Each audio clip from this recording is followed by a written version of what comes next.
Deus seja louvado, né, irmãos? Vamos agora, então, meditar na palavra do Senhor. Eu creio que Deus tem coisas grandes para fazer na nossa vida esta manhã. E eu sei também que Deus tem interesse de te abençoar. Deus tem interesse em falar contigo esta manhã, né? Acredite nisso, né? Acredite que Deus irá te abençoar. Acredite que Deus irá falar contigo esta manhã, porque o nosso Deus é poderoso. Ele é poderoso para trabalhar nas nossas vidas. Ele é poderoso para executar aquilo que está no coração dele, né? Irmãos, eu gostaria de ler aqui dois trechos da palavra do Senhor hoje, né? Nós vamos ler hoje dois trechos no livro de Colossenses, né? Carta do apóstolo Paulo à igreja em Colossos, né? Na cidade de Colossos, né? Então diz assim o Senhor, no livro de Colossenses, capítulo número 2, a partir do versículo 6. Portanto, assim como vocês receberam Cristo Jesus, o Senhor, continuem a viver nele, estando enraizados e edificados nele e confirmados na fé, como foi ensinado a vocês, crescendo em ação de graças. Tenham cuidado para que ninguém venha a enredá-los com sua filosofia e vãs sutilezas, conforme a tradição dos homens, conforme os rudimentos do mundo, e não segundo Cristo. Porque nele habita corporalmente toda a plenitude da divindade. Também nele vocês receberam a plenitude. Ele é o cabeça de todo principado e potestade.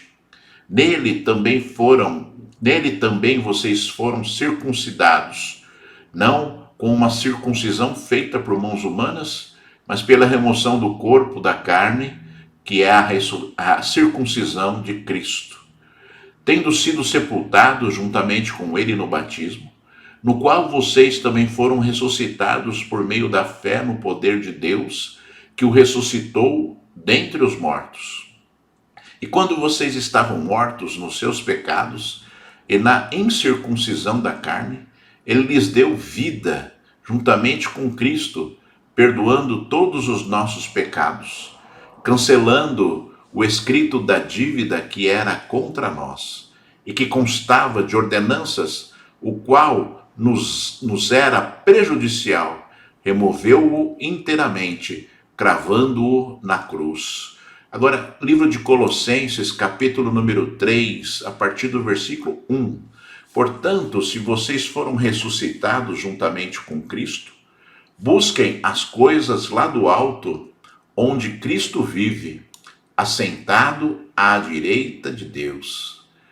Pensem nas coisas lá do alto e não nas que são aqui da terra. Porque vocês morreram e a vida de vocês está oculta juntamente com Cristo em Deus. Quando Cristo, que é a vida de vocês, se manifestar, então vocês também serão manifestados com ele em glória.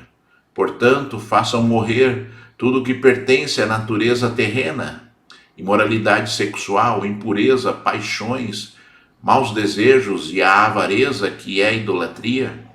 Por causa destas coisas é que venha a ira de Deus sobre os filhos da desobediência. Vocês também andaram nessas mesmas coisas no passado, quando viviam nelas. Agora, porém, abandonem igualmente todas estas coisas: ira, indignação, maldade, blasfêmia, linguagem obscena no falar. Não mintam uns aos outros, uma vez que vocês se despiram da velha natureza com as suas práticas e se revestiram da nova natureza que se renova para o pleno conhecimento, segundo a imagem daquele que a criou. Aleluia, graças a Deus, né, irmãos? Vamos então orar ao Senhor, vamos pedir a Deus que Ele esteja falando conosco agora, em nome de Jesus. Filho do Deus Altíssimo, meu Pai, Deus Todo-Poderoso, labassubia, labacheia, suribicamba, labassuriamba, labacheias, ó Deus exaltado e Rei glorificado, Senhor de todas as coisas, Deus que transforma as nossas vidas, Deus que nos enche com Teu Espírito Santo, Pai, Deus que transforma corações, cura as enfermidades, Deus que liberta o cativo, o oprimido, Senhor da glória, Pai. Deus que dá alívio à alma, Senhor da glória, Pai. Eu rogo a Ti em nome de Jesus, Senhor, que Tu venhas agora, Senhor. Vem com poder, Senhor da glória, Pai. Vem com unção poderosa, Senhor da glória, Pai. Abre os nossos ouvidos, labassube, alabacheias. Riclibi, clabassube, anda, labassuricanda, labacheias. Abre os nossos ouvidos, Senhor, para que nós possamos falar daquilo que é Teu, para que nós possamos falar, Senhor Deus Todo-Poderoso, daquilo que está no Teu coração, Senhor. Altíssimo Rei, Rei da glória, Pai. Manifesta-te no meio de nós, Senhor da glória. Manifesta-te a Tua igreja agora, labassubia, labacheia, serebicamba, labassurianda. Eu rogo a Ti, Senhor, unge, Senhor, agora, com óleo santo a minha cabeça, Senhor. Unge com óleo santo, Senhor, a minha mente, o meu coração, labassubia. Rixa, labanaia, suriamba, labassuricanda, labaceias. Ó Deus, que eu possa ouvir a Tua voz, Senhor, sentir no coração, Senhor da glória, Pai, o poder da Tua palavra, que eu possa ouvir, Senhor, ó Deus forte, soberano, Pai santo e amado Mestre, ou aquilo que Tu tens interesse em falar à Tua igreja, Senhor. Toma-me, Senhor, agora, Senhor da glória, toma-me pela Tua misericórdia, Senhor, Pai, em nome de Jesus, Senhor Deus Todo-Poderoso, toca nos meus lábios, Senhor, para, Senhor da glória, Pai, que eles sejam, Senhor, santificados pelo poder da Tua palavra, Senhor. Orixalamanaya, suriamba, labassuricanda, labassurianda, lalabalabalabalabacheias. Nos ajuda, Senhor. Leva, Senhor, esta palavra longe e distante, Senhor. Aquele que está aflito, Senhor, necessitado de Ti, Senhor. Pela Tua misericórdia, Senhor da glória, Pai. Em nome de Jesus Cristo, Senhor. O Deus da igreja, o Senhor da igreja, o dono da igreja, Senhor. Glorifica o Teu nome, aleluia. Deus seja exaltado, Deus seja glorificado para todo sempre, aleluia. Graças a Deus, né, irmãos? Graças a Deus por esta palavra maravilhosa, né? Diga aí onde você está, graças a Deus. Né? Agradeça ao Senhor, sim, pelo poder da palavra dele nas nossas vidas, né? Deus seja louvado, aleluia, graças a Deus. Irmãos, vemos aqui, né, mais uma vez o apóstolo Paulo enviando uma carta à igreja, a igreja em Colossos, né, na cidade de Colossos. E nós sabemos que o interesse do apóstolo Paulo era sempre falar coisas que edificavam a igreja, né? Paulo era um homem que edificava as igrejas através do poder da palavra, ele orientava, né? Ele mandava cartas, as epístolas, né, as cartas às igrejas, com o objetivo de orientar, de corrigir, de exortar. Ou seja, Paulo estava interessado ali que houvesse realmente um crescimento das coisas que são de Deus na igreja. E na própria carta, né, que Paulo enviou ali à igreja em Colossos, ele falava da alegria dele em perceber o crescimento das pessoas que conheciam a palavra. Ele estava feliz, alegre por aquilo que estava acontecendo também ali na igreja em Colossos, né? E também estava feliz porque ele sabia que o evangelho começava a ser propagado, né? E que seria propagado a todas as nações, conforme, né, a palavra de Jesus, né? Jesus um dia falou a respeito do final dos tempos, né? E uma das coisas assim, ele anunciou que haveriam sinais, terremotos, doenças, né, que haveria o esfriamento do amor, que haveria, assim, guerras, rumores de guerras, né, e ele depois terminou assim dizendo, né, e o evangelho do reino de Deus será pregado em todas as nações, e depois virá o fim. Então é necessário que a palavra de Deus seja pregada, né, para que venha o fim, né. Nosso objetivo é que nós nos encontremos com Cristo de forma definitiva. Afinal, foi para isso que ele veio ao mundo. Ele não veio ao mundo aqui simplesmente para que você tivesse aí sucesso na sua vida, ou que você fosse uma pessoa, né, abençoada, próspera na sua vida, né? Mas ele veio, o objetivo principal de Jesus na vinda dele, né, foi o quê? Foi que nós pudéssemos ser salvos. A salvação, né, está no nome de Jesus, né? Jesus, o nome de Jesus significa Deus é salvação, ou seja, é um nome profético já, né? Jesus é salvação, né? O significado desse nome é salvação, Deus é salvação.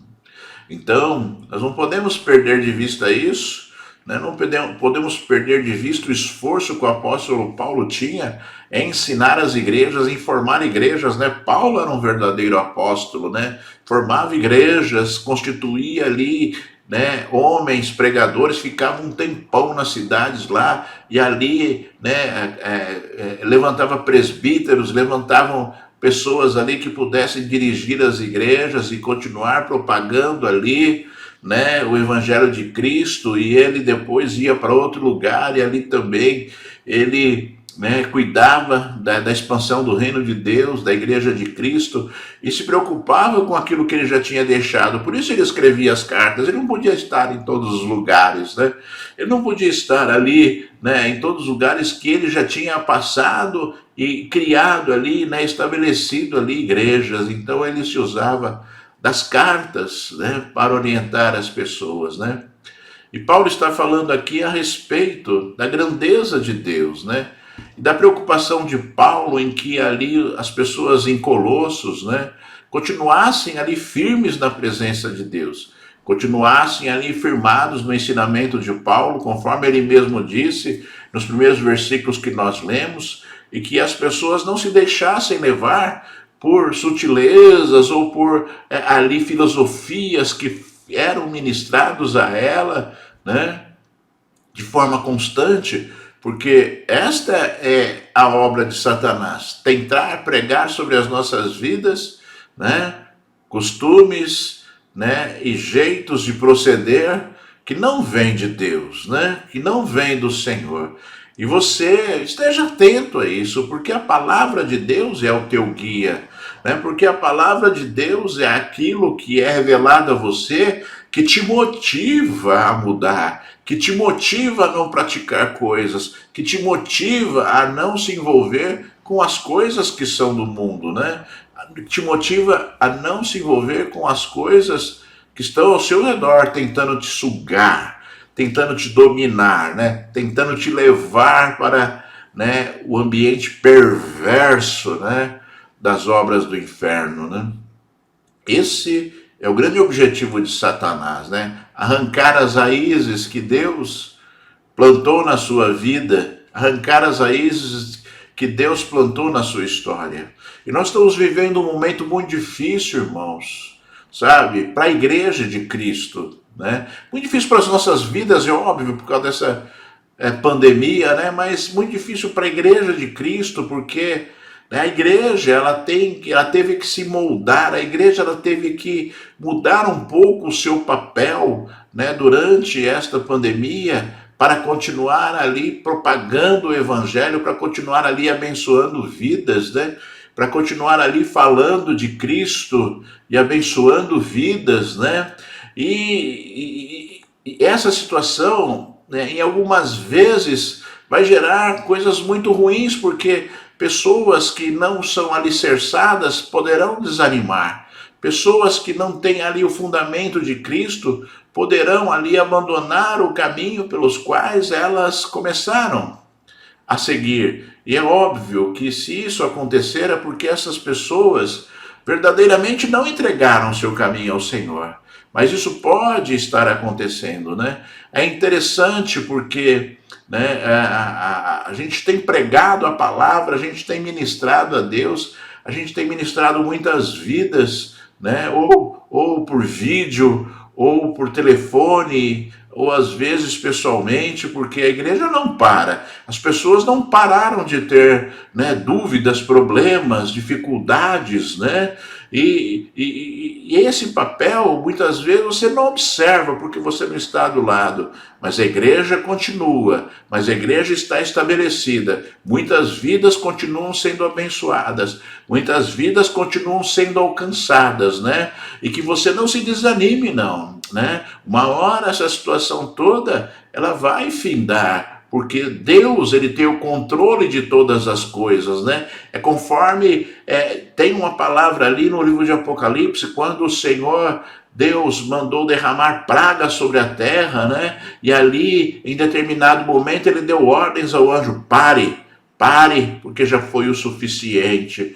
Deus controla todas as coisas, irmãos. Deus controla as nossas vidas. Deus controla o universo. Deus controla tudo aquilo que está acontecendo. Então não se desanime, não se desespere, não se canse dessa situação. Não entre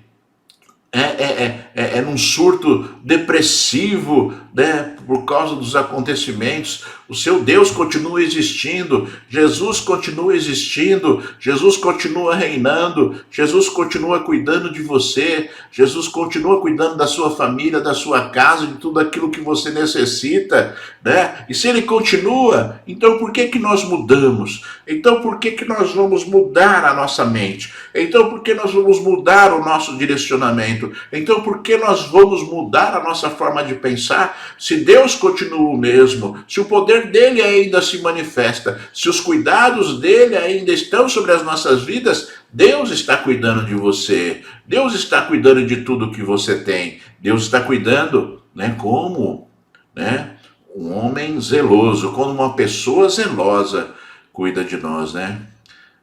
Estava orando essa madrugada e Deus falou muito comigo a respeito de um ponto, a respeito dos cuidados de Deus na nossa vida e a respeito dos cuidados que o homem não tem.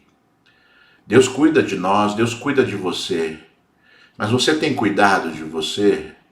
Você tem cuidado da sua vida espiritual? Você tem cuidado, né, do seu corpo físico?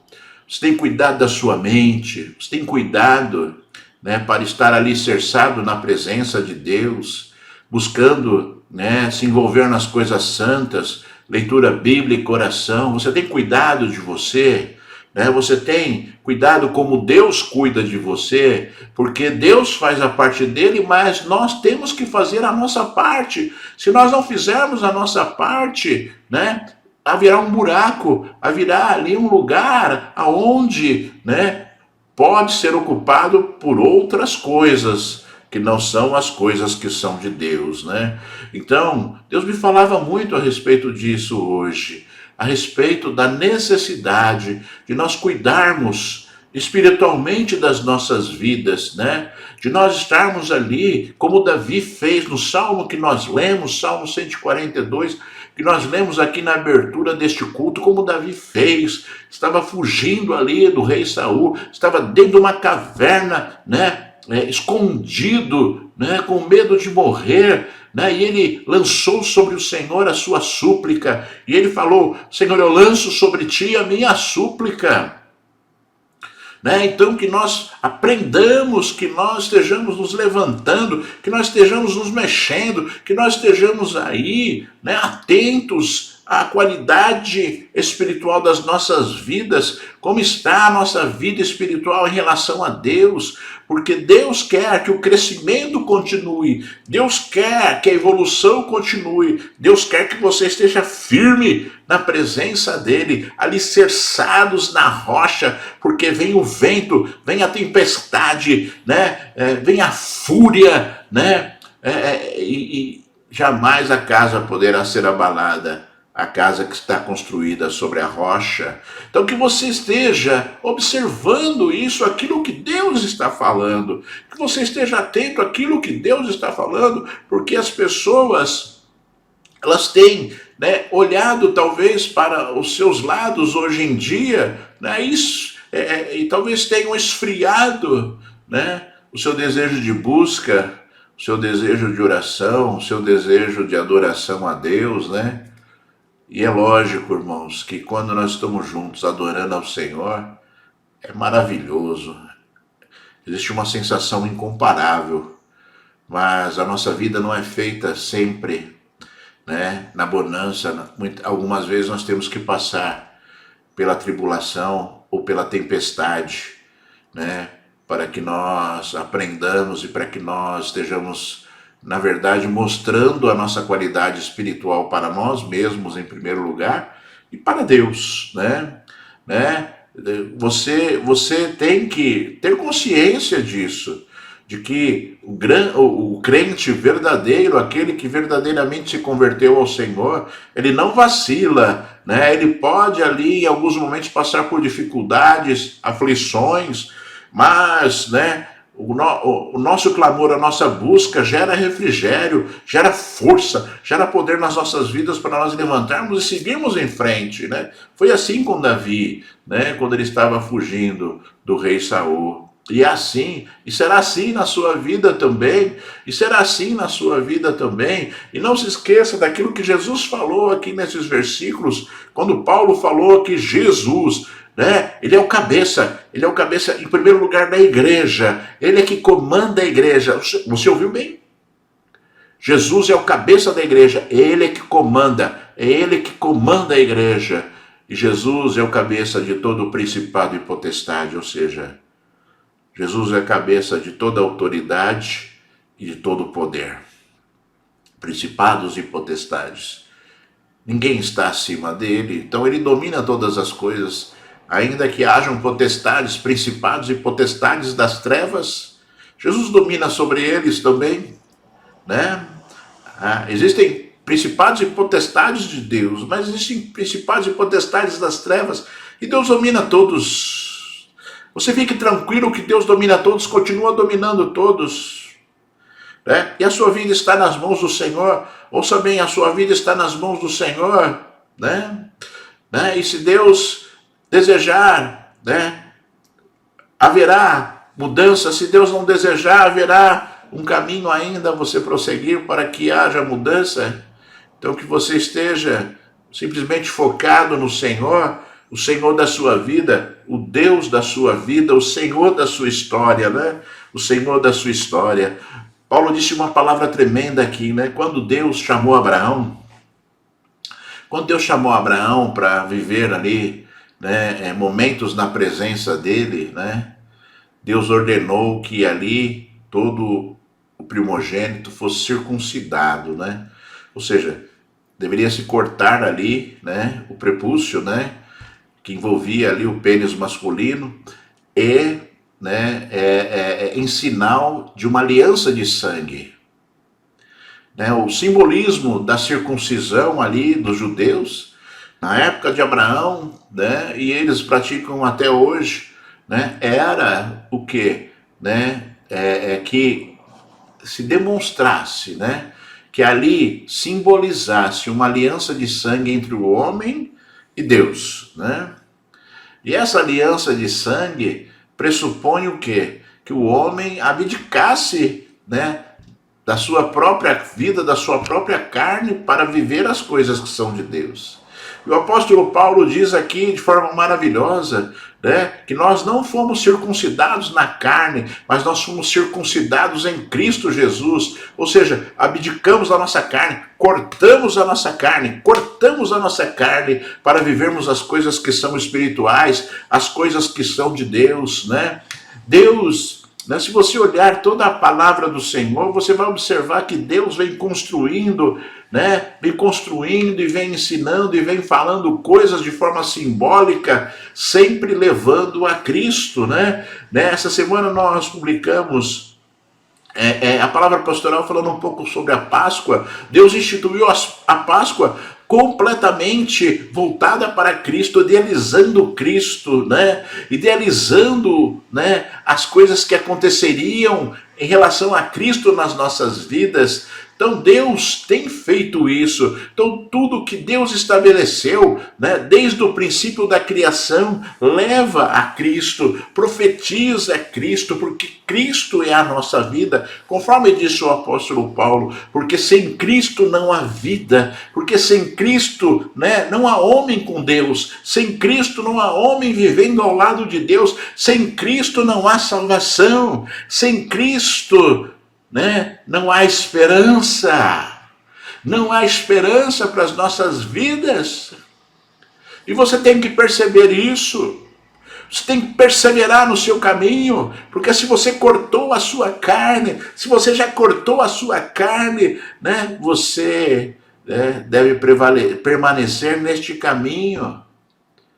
Cortou a sua carne significa que você já lançou o sangue de Jesus sobre a sua vida e você abdicou do velho homem, do homem pecaminoso, do homem que não tinha a Deus, que não conhecia a Deus, que não vivia as coisas santas, mas era enganado como o mundo está enganado pelas trevas, pelas mentiras e ilusões de Satanás, e preferem viver este mundo a viver as coisas santas, a viver as coisas que são de Deus.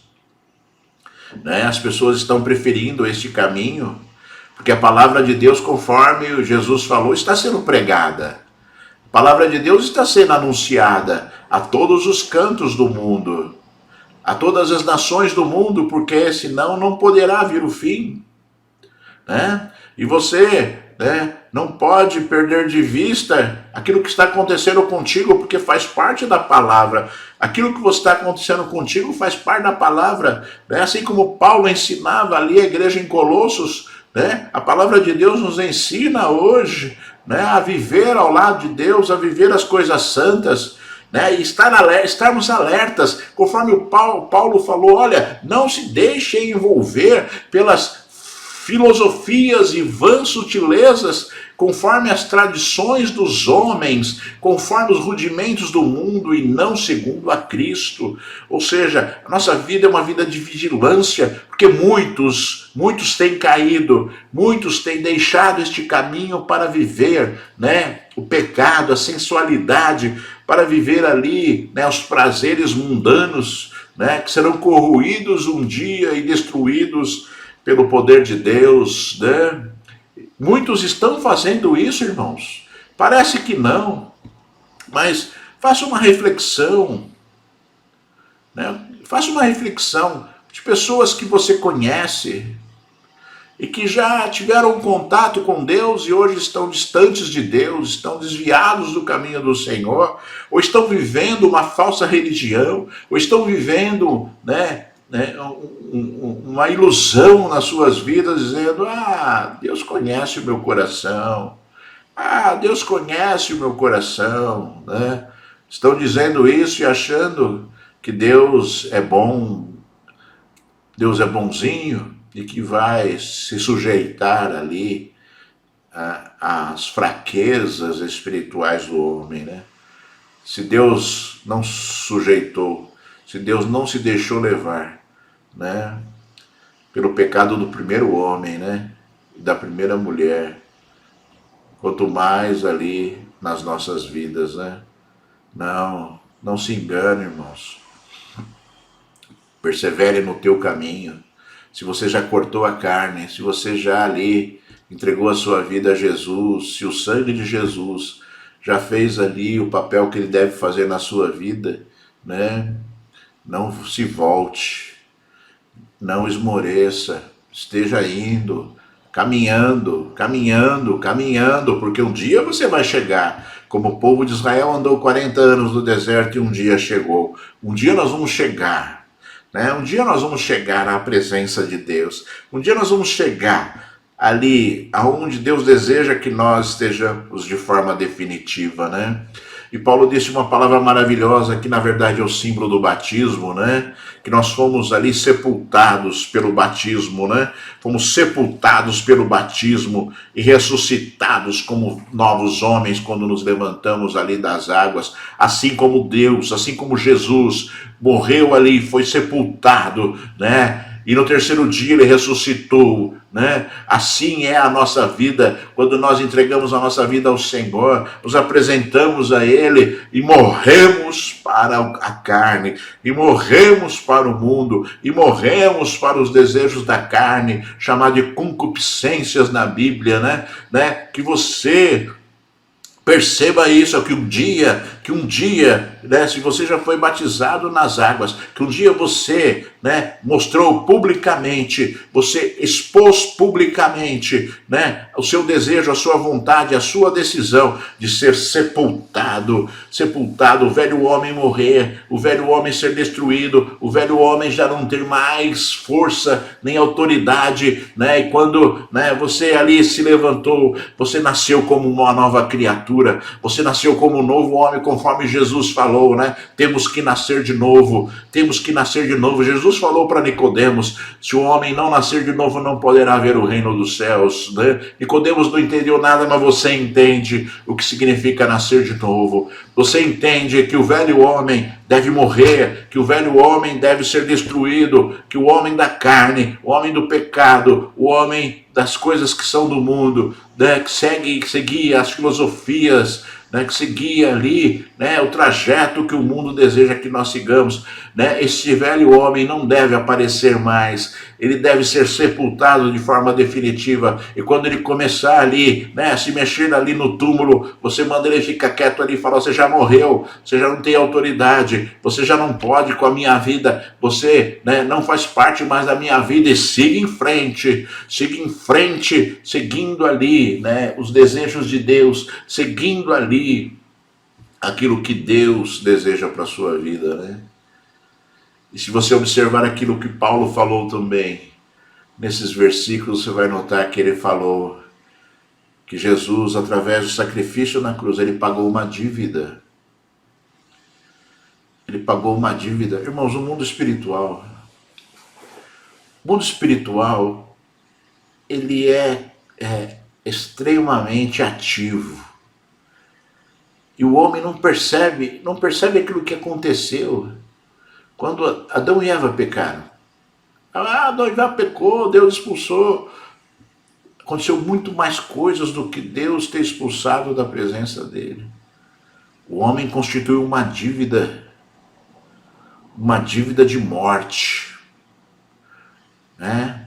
O pecado gerou uma dívida de morte. Conforme diz a palavra, o salário do pecado é a morte. Quando o homem fez isso, toda a humanidade, quando Adão e Eva pecou, pela palavra de Deus, toda a humanidade sofreu por conta daquela situação. E sofreu porque a humanidade está tendo as mesmas atitudes de Adão e Eva. Quando Deus falou: maldita é a terra por tua causa, Deus sabia que a humanidade instintivamente iria seguir, né, ali o coração e os intentos de Adão e Eva. Quando Deus falou: maldita é a terra por tua causa, Deus já sabia que a descendência de Adão seria pecaminosa por conta ali da sua atitude de pecado, e ao invés de se arrepender, ele foi se desculpar, né? Ao invés de Adão ali se prostrar diante de Deus, se arrepender, não, ele foi ali justificar o seu pecado. Ah, Senhor, a mulher que tu me destes me fez pecar, né? Ao invés dele chegar ali com o coração, né, destruído pela sua atitude, ele teve medo, fugiu e tentou justificar o seu pecado, mas o pecado não tem justificativa, conforme você está cansado de me ouvir falar. O pecado não tem justificativa, o pecado é uma decisão do homem e é rebeldia em relação a Deus. O homem pode vencer e ele não vence se ele fraquejar, ele não vence se ele decidir, né? E aí ele decide baseado no engano de Satanás, como Adão e Eva, né? Eles decidiram baseado, né? A força, melhor dizendo, para que eles pecassem foi a palavra de Satanás, né? Eles absolutamente precisariam ter feito aquilo, mas eles se apoiaram na palavra do diabo para poderem ali justificar o seu pecado. E o homem faz isso também. O homem, né, sabe que não pode fazer determinadas coisas e ele se alicerça ali. A carne é fraca. Ele se alicerça. Todo mundo faz isso. Isso Deus não vai ligar, não. Isso Deus vai perdoar, porque fulano, beltrano, ciclano na Bíblia fez isso. Só que as pessoas, elas falam isso e se esquecem daquilo que Deus fez para aqueles que pecaram na Bíblia, né? Davi sofreu muito porque pecou em determinado momento, né? Abraão sofreu porque deixou de dar ouvidos em determinada situação com seu sobrinho Ló. Ló sofreu porque era um homem carnal, né? Elias sofreu porque fraquejou também ali em determinado momento. O povo de Israel sofreu no deserto, né? Porque fraquejou, porque pecou contra Deus. Então a consequência vem e as pessoas estão ali, Senhor, né? Tentando justificar os seus erros, né? Tentando justificar ali os seus erros. Só que, como eu disse, como Deus disse, o pecado não tem justificativa e o pecado leva à morte. Então você fica atento a isso, porque essa dívida que nós tínhamos, né, aquilo que Adão construiu para a humanidade, Jesus pagou a conta, né? Jesus foi lá, deu a sua vida, né, para cumprir a palavra de Deus que diz: sem derramamento de sangue não há remissão de pecados.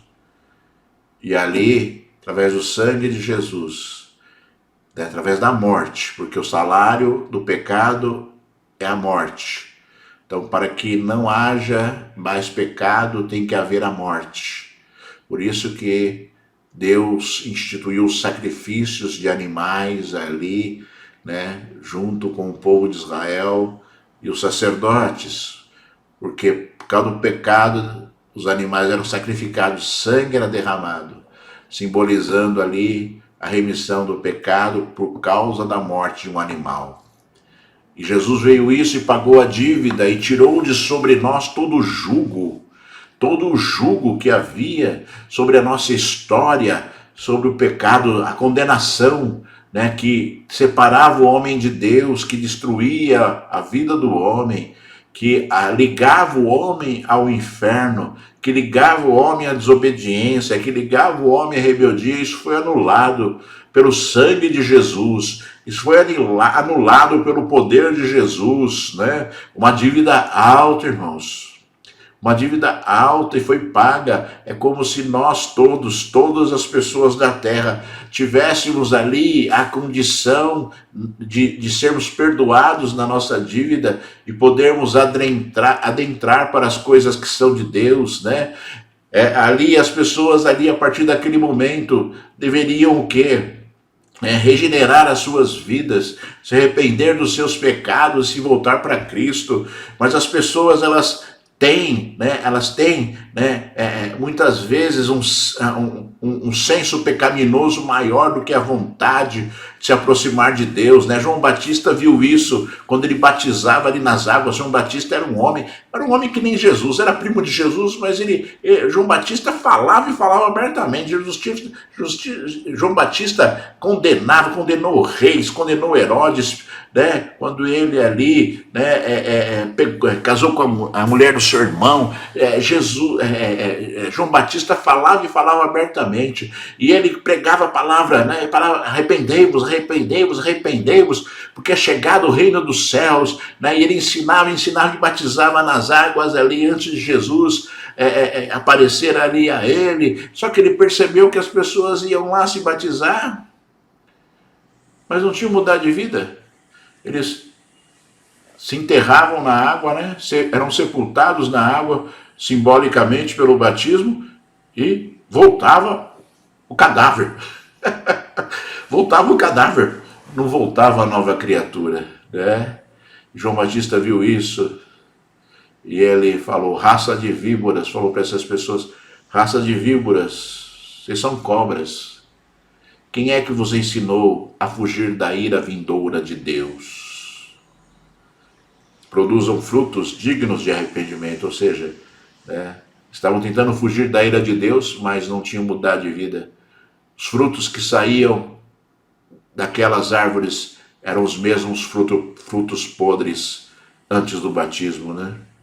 Não havia regeneração, não havia mudança de vida, não havia mudança de história, né? E João Batista condenou abertamente e claramente sobre isso, e disse: olha, o machado está posto sobre a árvore e Deus vai cortar. Toda árvore que não presta, Deus vai arrancar. Toda árvore que dá fruto podre, Deus vai arrancar com o seu machado, né? Só que talvez a palavra de João Batista não tenha sido suficiente para que as pessoas se convertessem ao Senhor, né? As palavras de Deus têm sido suficientes para você? A palavra de Deus tem sido suficiente para que você decida verdadeiramente pelo caminho de Deus?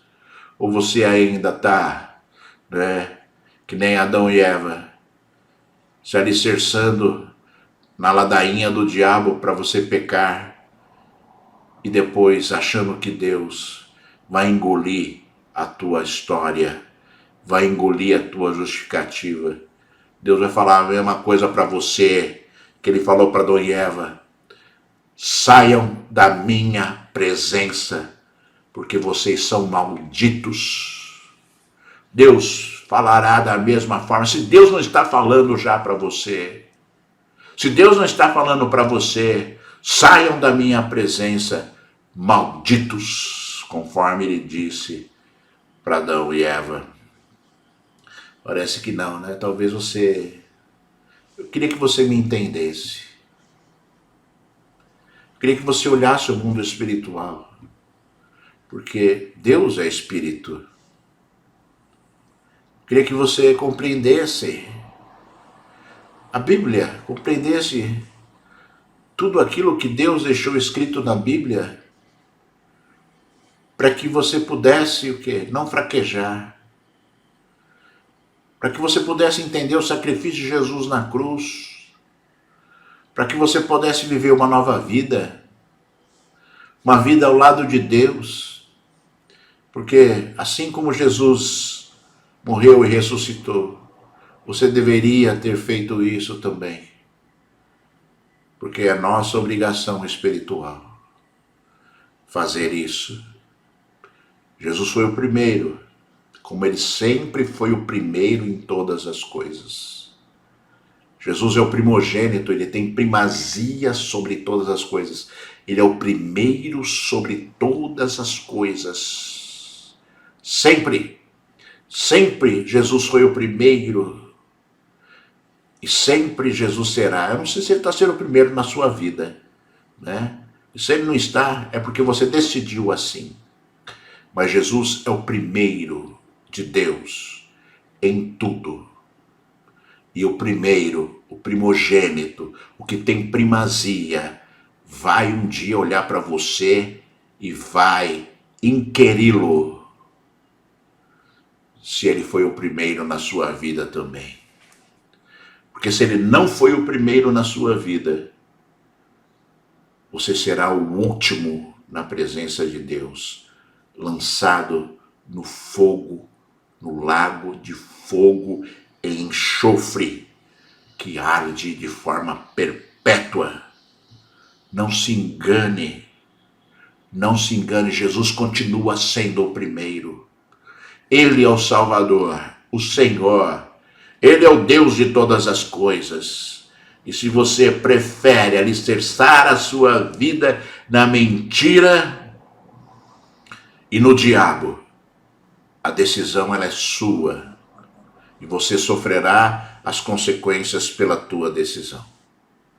Paulo falou aqui, né, ainda na carta ali à igreja em Colossos, que nós devemos, porque nós fomos ressuscitados juntamente com Cristo, nós devemos buscar as coisas que são do alto, as coisas que são de Deus. Nós devemos pensar nas coisas que são do alto. É isso que eu estou tentando te passar hoje, que o mundo espiritual ele é tremendo, e se nós não estivermos atentos a isso, nós vamos viver uma vida carnal, e a vida carnal é uma vida de engano e de mentira. Quem não conhece o mundo espiritual, quem não conhece as coisas que são do espírito, né, vive enganado, porque esse mundo é carnal, e o engano faz parte deste mundo que jaz no maligno, né? Então nós devemos pensar e viver as coisas que são do alto em Cristo Jesus, ainda que o mundo te condene, ainda que o mundo ache engraçado isso, ainda que o mundo, né, ache que você está louco, né? Deus não está louco. Acho que você devia falar isso para as pessoas que às vezes questionam você. Deus está louco? A palavra de Deus é loucura? Sim, é loucura para o mundo. Para nós é sabedoria plena de Deus. É sabedoria plena de Deus. Então viva essa sabedoria e não se torne um louco, né, que não acredita nas coisas loucas de Deus que estão na Bíblia, porque a loucura de Deus é sabedoria para nós e loucura para o mundo, né? O mundo não vai entender Deus nunca. O mundo não vai compreender as coisas que são do Espírito nunca, porque o mundo é carnal. Mas nós vivemos as coisas que são do Espírito, que nós somos seres espirituais. Deus é Espírito. E nós somos seres, devemos ser seres espirituais para vivermos as coisas que são de Deus, para vivermos as coisas que são do Espírito. É simples, né, irmão? Não é simples. Não é simples. Como é que o homem que está na carne quer viver as coisas que são do Espírito? Não, devemos viver em Espírito para viver Deus, que é Espírito. E aí a sua vida realmente será diferente neste mundo. Paulo suportou muitas coisas e se alegrava na igreja, né? O consolo de Paulo era a igreja, o consolo de Paulo era o progresso, o consolo de Paulo era ver as vidas sendo transformadas, o consolo de Paulo era ver a igreja crescendo, o consolo de Paulo, a força que Paulo tinha, era ver ali os frutos que Deus dava, que Deus gerava sobre a vida dele, né? E que você seja esse, que abandona o pecado, que não deixa se manifestar ali, não deixa manifestar na sua vida as coisas que são do mundo, né? E Paulo deixou uns exemplos aqui, eu gostaria de ler para você, para nós encerrarmos essa ministração e nós orarmos. Paulo lhe disse assim, portanto, no livro de Colossenses capítulo 3, versículo 5, portanto, façam morrer tudo o que pertence à natureza terrena, imoralidade sexual, impureza, paixões, maus desejos e a avareza, que é a idolatria. Por causa destas coisas é que vem a ira de Deus sobre os filhos da desobediência. Vocês também andaram nestas mesmas coisas no passado, quando viviam nelas. Agora, porém, abandonem igualmente todas estas coisas: ira, indignação, maldade, blasfêmia, linguagem obscena no falar. Não mintam uns aos outros, uma vez que vocês se despiram da velha natureza com as suas práticas e se revestiram da nova natureza, que se renova para o pleno conhecimento, segundo a imagem daquele que a criou. Você ouviu a palavra de Paulo? Dizendo, olha, abandonem tudo, abandonem essas palavras maliciosas, essas palavras mundanas, abandonem a imoralidade, abandonem a blasfêmia, abandonem tudo isso, porque isso faz parte de uma vida anterior. Isso faz parte de uma vida anterior, né, de uma natureza pecaminosa, né, porque a nova natureza é em Cristo Jesus, conforme Paulo disse aqui, a nova natureza se renova no pleno conhecimento que você tem daquele que te criou. Que essa seja, né, a sua força para você avançar e mudar verdadeiramente de vida. E dizer, Senhor, eu vou mudar mesmo, sabe? Senhor, eu sou uma nova criatura, a minha natureza não é mais carnal. A minha natureza não é mais pecaminosa. A minha natureza, ela é uma natureza de plenitude em Deus. A minha natureza é uma natureza de vida em Deus. Que essa seja a sua decisão hoje, de viver as coisas santas e abdicar das coisas mundanas, para que Deus se alegre em você e para que a alegria de Deus venha sobre a sua vida e o bálsamo do Senhor te renove a cada dia. Esteja de pé, buscando o Senhor, lembrando da tua decisão, que o velho homem morreu, está lá, sepultado. Quando ele balançar no túmulo, você vai lá, põe o pé na tampa do túmulo e fala: nada disso, fica aí quieto, conforme eu já disse hoje. E avance para as coisas que são de Deus, conforme Paulo falou, né? Conforme Paulo nos ensinou. Eu vou orar agora por você. Eu sei que você já está abençoado hoje, mas eu vou orar intercedendo a Deus pela sua vida, que Ele te dê força, sabedoria, discernimento, para que você possa avançar nas coisas santas, nas coisas que são dele. Aleluia. Ore comigo agora. Filho do Deus Altíssimo, Pai, Deus Todo-Poderoso, Deus de Abraão, Deus de Isaac, Deus de Jacó, Deus em quem nós temos colocado a nossa fé e a nossa perseverança, Senhor. Pai amado, eu oro em nome de Jesus. Então eu sei que Tu me ouves, meu Deus. Então eu sei que Tu estás atento, Senhor da glória, Pai, ao meu clamor agora, Senhor. E eu rogo a Ti que Tu, Senhor da glória, Pai, toca, Senhor, nas vidas que me ouvem agora, Senhor. Toca com Teu poder, com a Tua graça, Senhor. Toca com Teu Espírito Santo. Fala alto aos corações. Remove as barreiras, remove, Senhor da glória, Pai, as mentiras do diabo do coração, da mente, Senhor. Que o Teu povo receba algo novo de Ti, algo forte e poderoso esta manhã, Senhor. Algo que vem do altar de Deus, que é algo que vem, Senhor, para abalar mesmo as estruturas do inferno, Senhor. Que vem para abalar, Senhor da glória, Pai, e destruir a força daquele que quer nos destruir, Senhor da glória, Pai. Tu és poderoso e fiel para abençoar a Tua igreja, Lavassúbia, e Calabassurianda, Labassuricanda, Labassurianda, Lavacheias. Tu és fiel e verdadeiro, Senhor, para vir hoje sobre o Teu povo, Senhor, para vir sobre a Tua igreja e declarar: eu sou a cabeça, né? Para declarar que Tu és o Senhor da igreja, que Tu és o Senhor do Teu povo, conforme Tu disseste já em relação ao povo de Israel. Tu és o dono, o Senhor da igreja. Tu és o dono, o Senhor das nossas vidas, Senhor Deus Todo-Poderoso. Então, Senhor da glória, renova as mentes, renova os corações, fortalece o Teu povo, Senhor, para que o velho homem seja mais uma vez ali sepultado, para a glória do Deus vivo, somente para a glória de Jesus Cristo, o Filho de Deus, nosso Senhor e nosso Salvador, o Redentor das nossas almas, meu Senhor, o Redentor das nossas vidas, Pai. Pai amado, eu oro em nome de Jesus Cristo para abençoar, Senhor. Então abençoa o Teu povo, abençoa a Tua igreja, abençoa aqueles que me ouvem, para a glória de Ti, Senhor, somente para a glória de Ti. Então, Senhor, que o Teu nome seja louvado e seja exaltado para todo sempre. Aleluia. Graças a Deus, né? Você está abençoado, abençoadíssimo nesta manhã, para a glória do santo nome do Senhor. Aleluia.